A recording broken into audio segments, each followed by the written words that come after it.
Okay, everybody, we are back, and it's now time to move on to our next panel. それではここで再開させていただきます。So our next panel, as you can probably see right here, is entitled Governments at the Frontline in the Age of Agentic AI Towards a Resilient Society Through Global Collaboration. Just a quick reminder, after the panel is finished, there will be a chance for a short networking session at the connective space located off to the right side of the stage. So if you're interested in asking a couple of more questions, or you just want to hear a little bit more about what the panelists will be talking about, please be sure and come on over once the panel is finished. これからですね、これ英語にしか書かれてないんですけれども、エージェンティック AI 時代における政府の最前線、レジリエントな社会の実現とグローバル、連携と、題した次のパネルのスタートとなります。終了しましたらですね、パネリストのご都合にもよりますけれども、ネットワーキングの、機会があります。こちらのステージのちょっと右奥の方となりますけれども、終わりましたら、ぜひこちらに足を運んでみてください。Okay, so without further ado, let us now welcome our panelists to the stage. ぜひ皆様、大きな拍手でお迎えください。First, from the Digital Agency of Japan, Mr. Takashi Asanuma. 皆様、拍手でお迎えください。Alright, next up, the Ministry of Justice and Digital Affairs of the Republic of Estonia, Minister Liisa-Ly Pakosta. And Ministry of Digital Transformation of Ukraine, Deputy Minister of Digital Transformation of Ukraine. Let's welcome Natalia Denikeieva. All right, so please be seated. And if you're ready, let's get started. ではよろしくお願いします。Right. Good afternoon, everyone. Thank you for coming here. So, my name is Takashi Asanuma, consultant at the Digital Agency of Japan. So, today's session is government at the frontline in the age of the agentic AI. You know, agentic AI is a kind of a big trend now. AI is no longer just a tool. It's changing the autonomous agent. So this change is everything for government. Government is not just a policy maker. Now is a kind of the architect of the new framework. Make sure AI is safety, sustainable, reliable, and useful for everyone.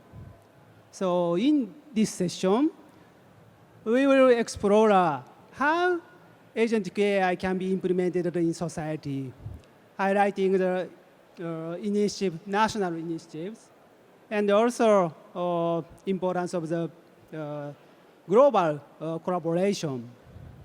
So help us navigate these topics. We are joined by the two global leaders.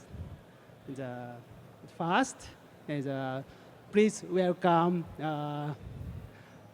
so Her Excellency Liisa-Ly Pakosta, Minister of the Justice and Digital Affairs of Estonia.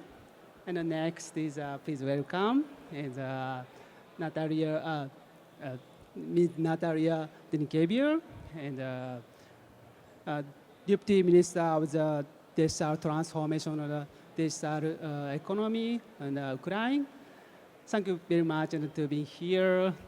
So before going into the discussion, I would like to ask you introduce briefly yourself. Okay, is Minister, please. If we think about governments as companies who serve people, then governments have the same goal and idea to offer as good services as possible with as little hassle as possible.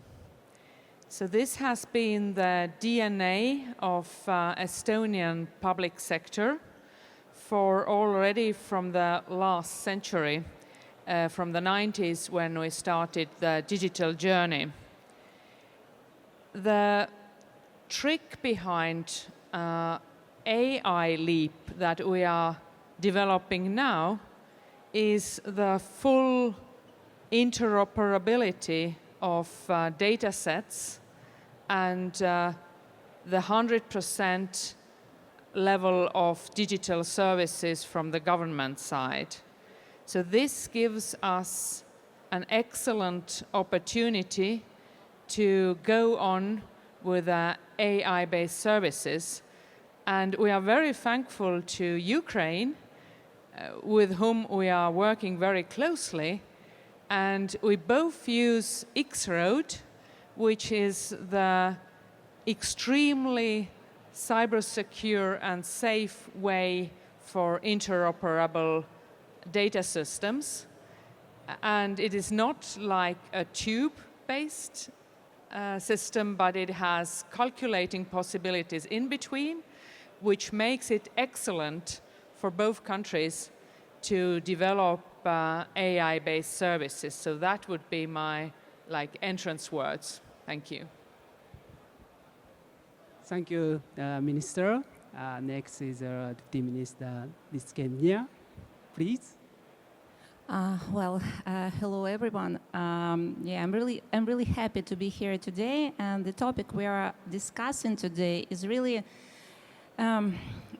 currently AI is not just a trend. It's something very essential in our everyday life. And if we're talking about Ukraine and Ukrainian approach to AI, we can see that over past 6 years we did a significant leap into digital public services. And we moved from, I have notes, from 102nd place in global digitalization ranking on 5th place. At the same time, when we are looking at Oxford's Insight, we see that Ukraine just 41st among 194 countries. So currently, we are moving, and our main vector is to move from digital state, which we are quite successful already, together with our partner Estonia, to agentic state. And I think this is something where we will have a lot of opportunities and at the same time a lot of challenges we have to be ready to face too. Thank you, boss. And so we're going to the next question. So, Mr. Pakosta, I ask you, Estonia is truly defined as a digital government of Europe, and but we move toward the agentic AI era, and the landscape is changing fast. I have to ask, which is Estonia taking the lead in the next era? Thank you so much for your very kind and good words. And we have a new digital strategy, and this has two totally new areas. The first one, no wonder, is AI, but the second is related to the geopolitical situation and is related to much more attention to cybersecurity, data protection, but also sovereign AI solutions, the digital sovereignty. Digital sovereignty comes hand in hand with agentic AI, because agentic AI needs a lot of data, and if you want to offer personalized services that are preconditioned, you need a lot of interoperability with the data, and that means a totally new level of cybersecurity. I think we two countries, Ukraine and Estonia, we are already in the world top with the cybersecurity because we are constantly attacked by Russia. and not only. And the cybersecurity level with AI is extremely important, because when something goes wrong during the AI era, this can be exponential. If I talk about agentic AI, will you allow me to remember that we have actually personalized services already developed with algorithmic solutions. For example, already from 2012, we designed an algorithms-based proactive services. When a baby is born, then automatically the family gets family doctor, child benefits, all the services needed, and that was not AI-based service, but this was just algorithms-based service. We have learned a lot, mainly that people are very happy with these type of services because they come very quickly. You don't have to apply to anything. You get to the services right away. You save a lot of time that you can spend with your loved child, not with bureaucracy. With the AI level, we have designed a totally new legal network, actually, because now the consent of a person, automaticized decision-making, and all that needs a new level of innovative laws to guarantee the rights and freedoms that people are used to. So our state policy for agentic AI is very active, but at the same time very keen on having the rights and liberties in mind. And that is actually why we also have Ministry of Justice and Digital, because now everything is possible with technology, but the innovation side is actually at the legal area. Thank you, Minister. I agree with the legal and law regulation is a very important perspective in the agentic AI. So next question is, I asked the Deputy Minister, this India. So Ukraine has just shown us a digital infrastructure is a truly lifeline and under the extreme condition. So how do you plan to integrate the AI agent and the agentic AI to your new platform to make up some further strengths and the resilience in your systems? Okay. Recently, we've, as I told you before, that we are moving from the digital state to agentic state, and actually it's not so easy. It's not enough to have this vision, and by the way, due to the vision, we aim to see Ukraine between top 3 countries in AI development and adoption. So we are going somewhere where our state can be named AI native. And it's not so easy as we expected. And we started with the implementation of our Dia AI, you already mentioned. It's quite an interesting, and by the way, we have quite an interesting experience. So basically, Dia AI, it's a national AI assistant that provides government services directly in a chat interface. So it's already available on Dia portal, but still not available on Dia app, which we're really proud of. And due to this approach, we totally changed the whole user experience. Instead of searching through website, people can simply describe their situation in a chat and get, as Liisa just mentioned, already a decision. And this assistance is actively learning, and in future, it will have much more services, but we'll start it with income certificate. And currently, more than 300,000 people used this service or product, and 7,000 certificates were issued.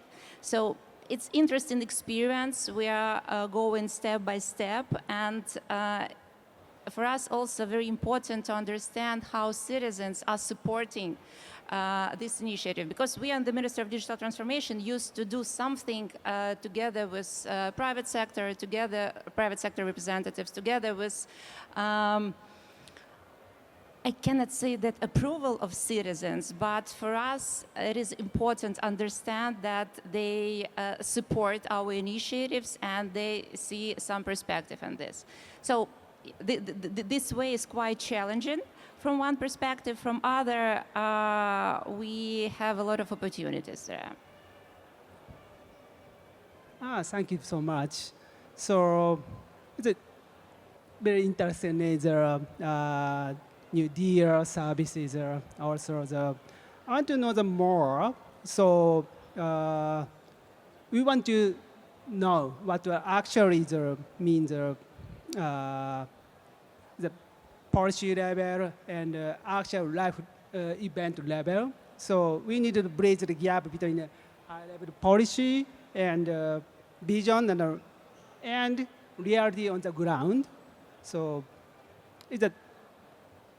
my question is, how does the agentic state, agentic government changes our daily life?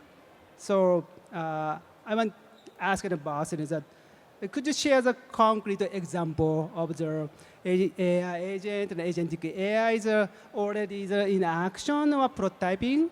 Please, Minister.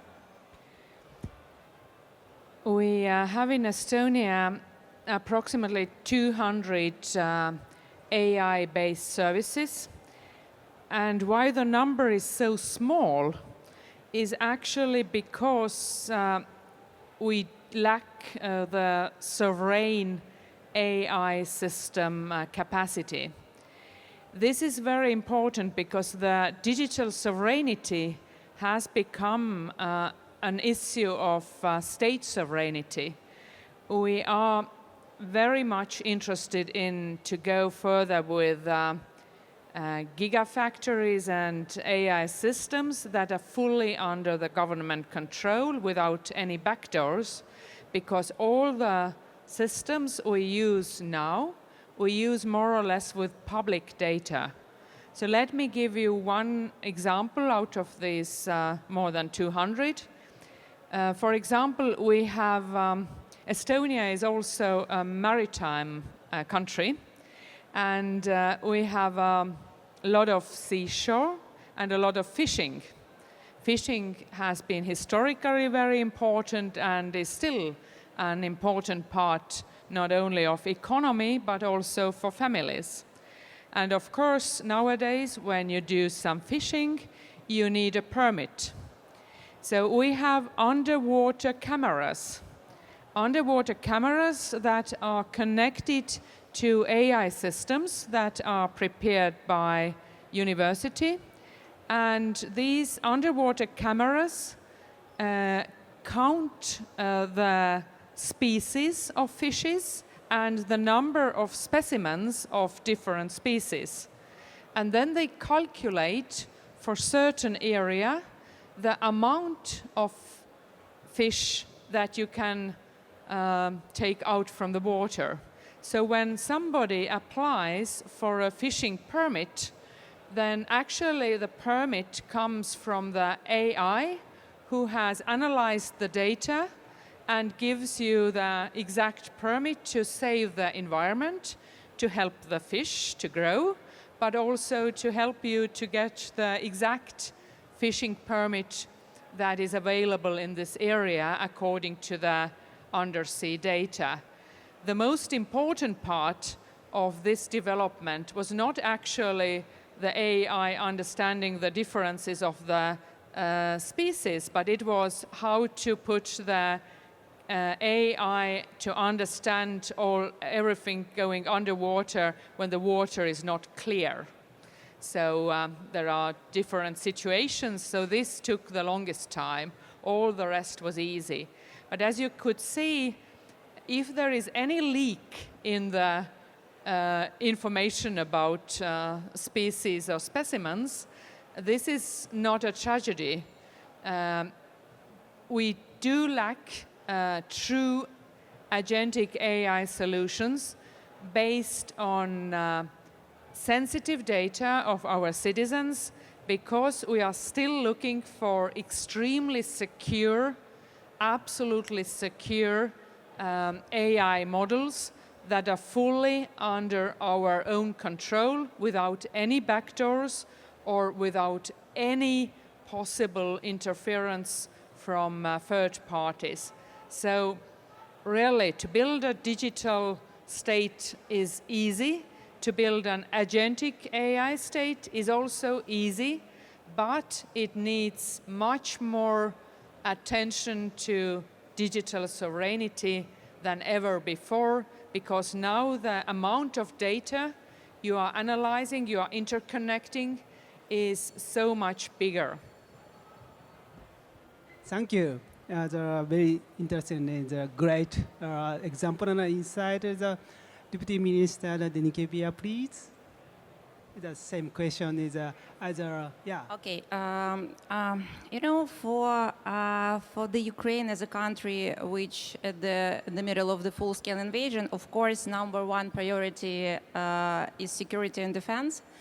And agentic AI is critically important for analyzing massive volumes of data in real time. Why this matters?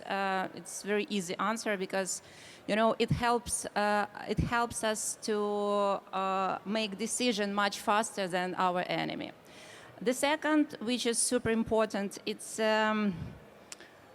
again, due to the full-scale invasion, we see a great potential in cybersecurity. For example, we can continuously monitor cyber threats and the condition of critical infrastructure, and respond the incidents immediately.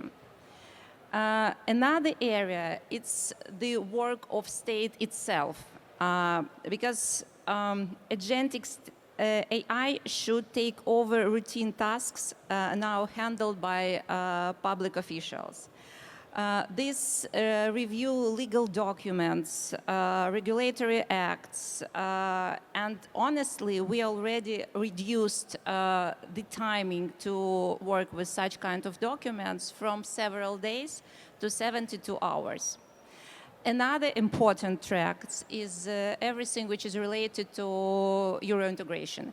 You know that Ukraine is going to become a member of European Union, and in the preparation to this amazing event, we have to read, to translate, to analyze thousands of documents.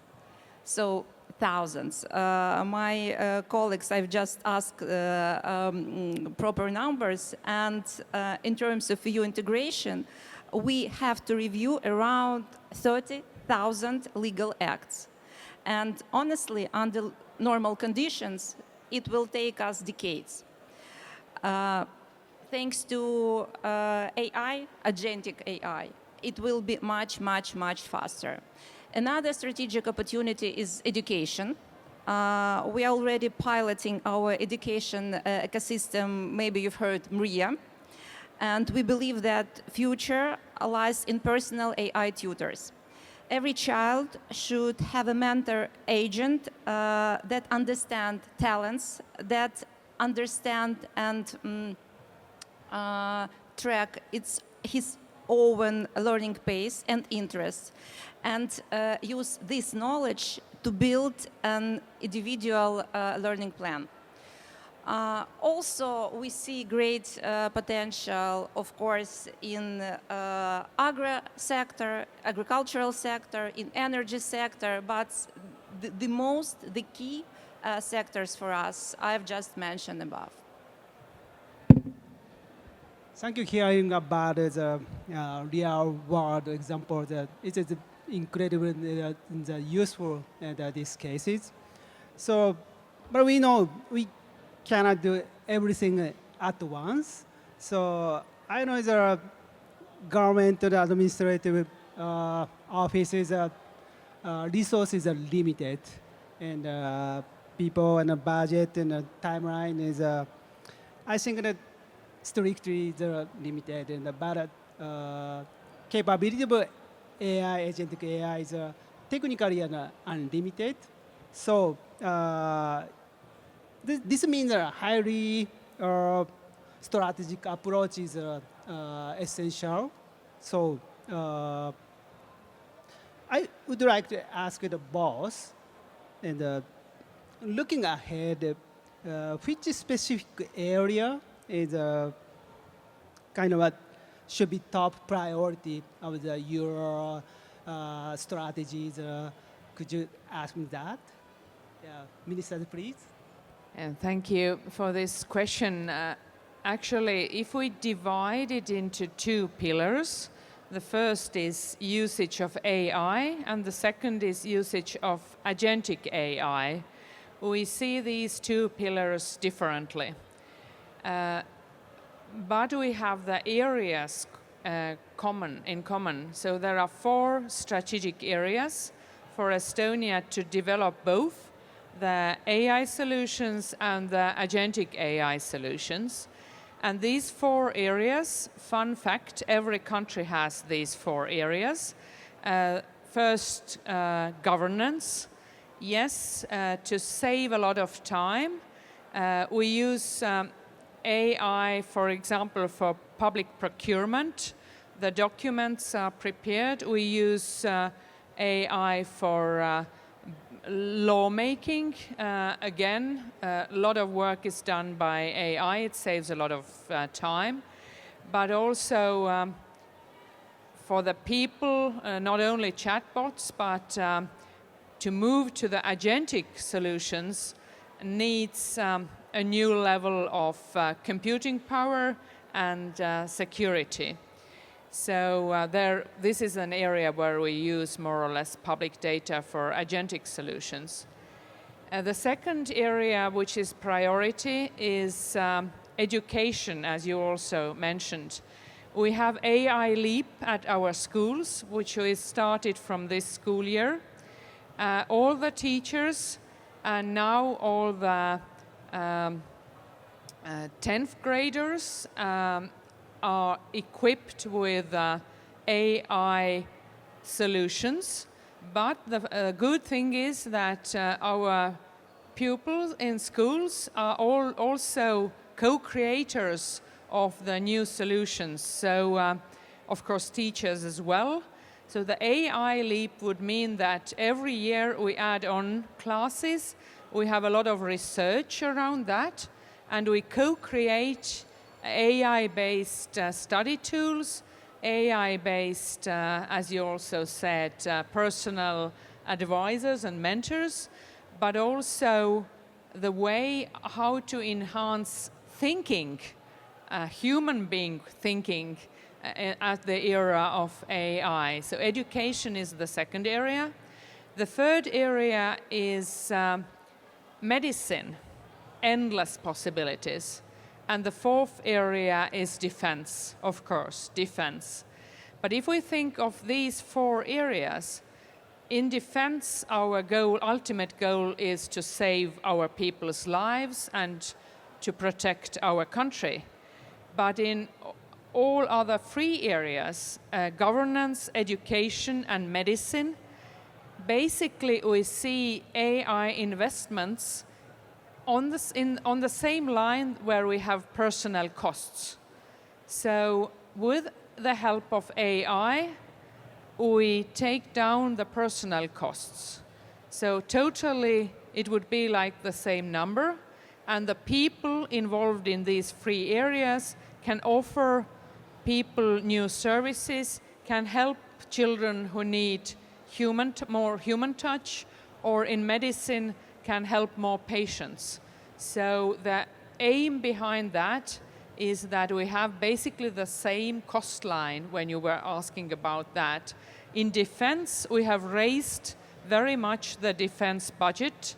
It is now 5.4% of our GDP, and there, of course, we invest because of our neighboring country, Russia.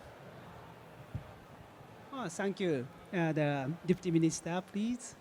Yeah, I've just mentioned, and I totally agree with Lisa, that for us, obviously, priority number one is defense and cybersecurity, also education and government services. But at the same time, war learned us to be very flexible and adaptive. And you started your questions from the limited budgets. And I think we, more than anyone else, can understand what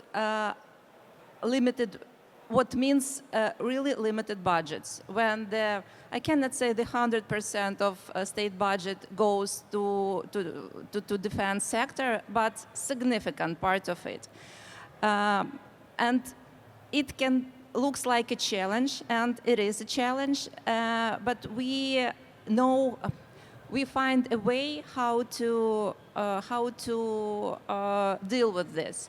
We used to have quite good public-private partnerships. For example, national language model, which are super important for us. And I totally agree with you in terms of security. The data, very sensitive data, a huge volume of data should be secured within the government. So national language model we are developing together with private telecom, the huge Ukrainian private telecom operator. As well as if we're talking about infrastructure for AI, we also have a public-private partnership project together with NVIDIA. We are building AI, so-called the project AI Factory. So we are trying to find something common and mutually beneficial for the government side and for the business side, and to get this partnership. But again, the priority number one, it's defense. Thank you. The defense and the education and the governance and the medicine that makes sense to me. So next topic is collaboration with the private sectors.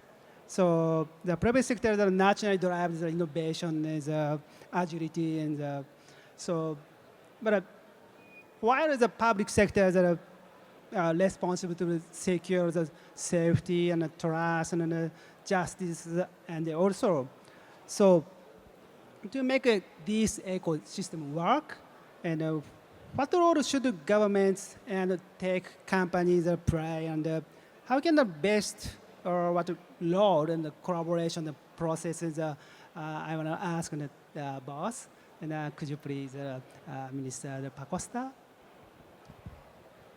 Estonian digital state is actually built by private companies. It is a possibility is there that a bureaucrat is very innovative, but you can be sure that the private sector usually is more innovative. The role of the government is basically to buy in a very secure way the innovation that the private companies offer. And this has been a journey of Estonia.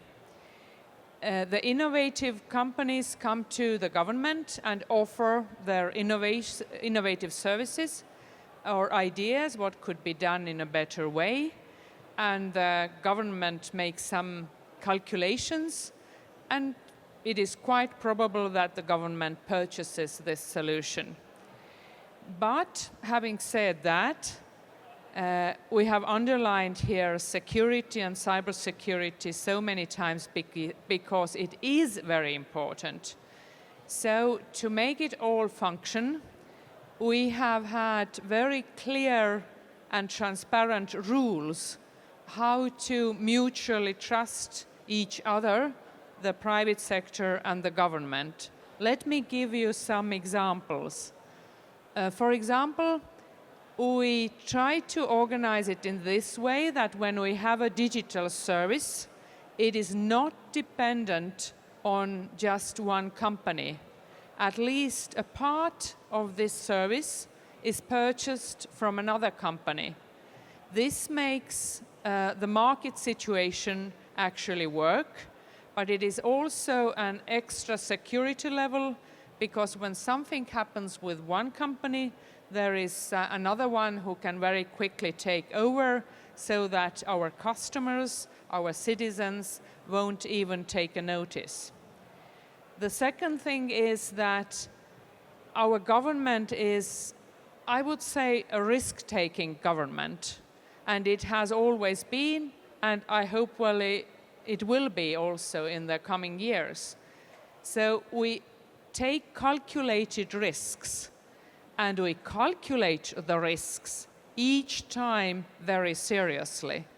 So this has saved us over the years, because the risk-based assessment and the risk-based public procurement has been a successful ground for the cooperation and sometimes co-creation with the private sector. But again, the baseline is let the private sector companies do the innovation, do the product. We buy it most often as a service. And then the private sector companies have the wonderful possibility to come over, for example, to Japan and to sell further the products that have been very useful for Estonian government. So if you want to purchase anything from Estonian companies, then come to us and ask what's the quality, and if the quality is good, we honestly tell you, yeah, you can purchase this from them because we are very satisfied. Estonian IT sector export is very impressive and very important for our economy. And what we also see is a growing amount of co-creation between Estonian companies, companies from other countries like from Japan and Ukraine, and offering then services to the government. So we have very many services between Ukraine and Estonian government where the private initiative comes from the same spot. X-Road was just one of the examples, but there are several. So this brings us very much to this global collaboration that is in our heading, actually. Thank you. So, Deputy Minister Denikeieva, please. Well, I think that the role of government right now is changing completely, and in the era of Agentic AI, we have to move beyond the traditional role and regulator, and role of regulator and lawmaker, toward the role of designer of frameworks and foundations.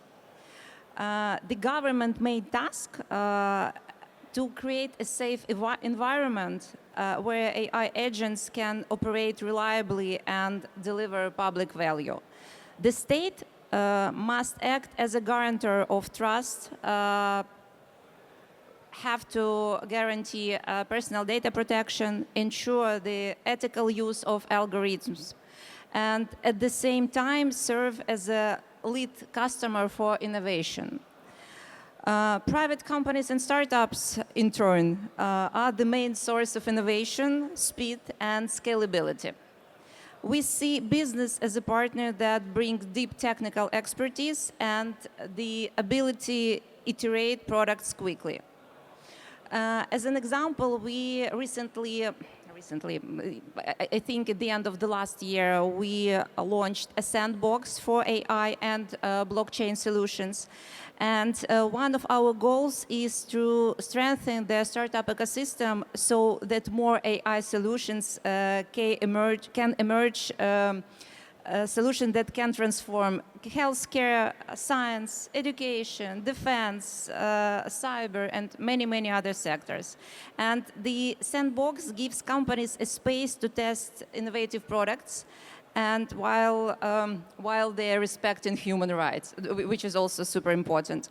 So the best model of cooperation between government and businesses, or between private sector, is a combination of expertise and resources of, for example, big companies with Ukrainian government speed, flexibility, and ability to test and deploy innovation quickly.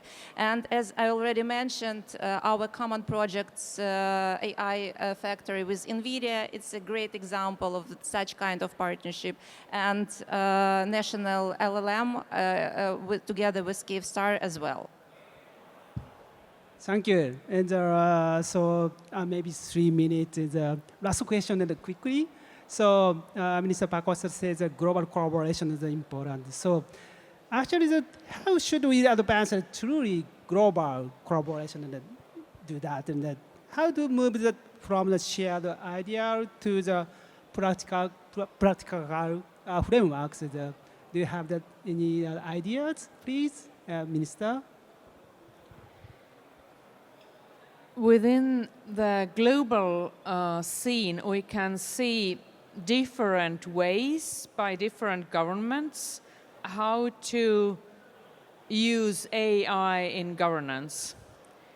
And Estonia definitely is interested in to cooperate with countries who serve free people, who protect the freedom of the people, and who do not use AI for surveillance that is in opposition to the freedoms that we value so highly. So like-minded countries, democracies, are our goal for global cooperation. And this is now truly a little bit different from the era we had before with just digital governance, when this division line was not so important. But now, especially with the agentic AI possibilities and with the solutions we already see, for example, in China, we definitely see that there is a division line of things that we do and that we do not do with AI. So our value-based position, although risk-taking and very open for global cooperation and co-creation, is definitely value-based. Thank you. Deputy Minister, please.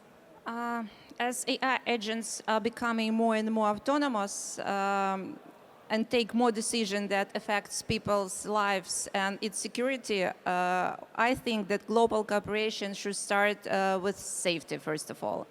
And Ukraine has already taken a step in that direction. We signed the Bletchley Declaration. It's the world's first international agreement in AI safety. Also, the international community needs to develop shared accountability protocols for agentic AI. This is essential if we want to identify the actions of AI agents in the future and make sure that in the end, the responsibility will find the guilty, no matter person or organization. Last November, by the way, Ukraine, Estonia, and UK signed the memorandum on digital cooperation to align efforts on the use of AI in public services. And we really support the creation of open standards that would allow agentic states to exchange data and services safety without technological barrier. And we have to understand that, as I told several times, AI, it's not just a source of opportunities. It's also a source of new risks, including cyber attacks and disinformation. And we perfectly see right now how how many AI-generated videos, and they are actually growing, becoming harder and harder to distinguish them from authentic content. And Russia, for example, regularly runs large-scale disinformation campaigns across Ukraine. And that's why the global cooperation between countries should also enable real-time exchange for experience and practical solution for countering hostile AI. Ukraine has a unique hands-on experience in using advanced technologies, so we are really happy to share and to cooperate. Thank you. It is clear the international cooperation must move to from the aspiration to the actual frameworks. So it's time's over. So, right. So this session is a topic is the Agentic AI and the discussion about the initiative and is the example and solution and collaboration with the public sector and globally. So one message has become absolutely clear, I think, is no nation and no country can shape the next future alone. So we need to collaborate. We need to cooperate. Is very important in the agentic era. So please join me as thanking our outstanding speakers. And thank you so much for coming here this session. Thank you so much. All right, thank you very much. That was Governments at the Frontline in the Age of Agentic AI toward a Resilient Society through Global Collaboration. 皆様改めて大きな拍手お願いします. Thank you very much. That was Takashi Asanuma from Digital Agency.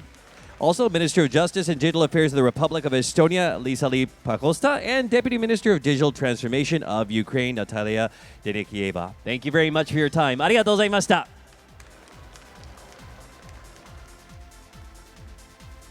Okay, so just to let everyone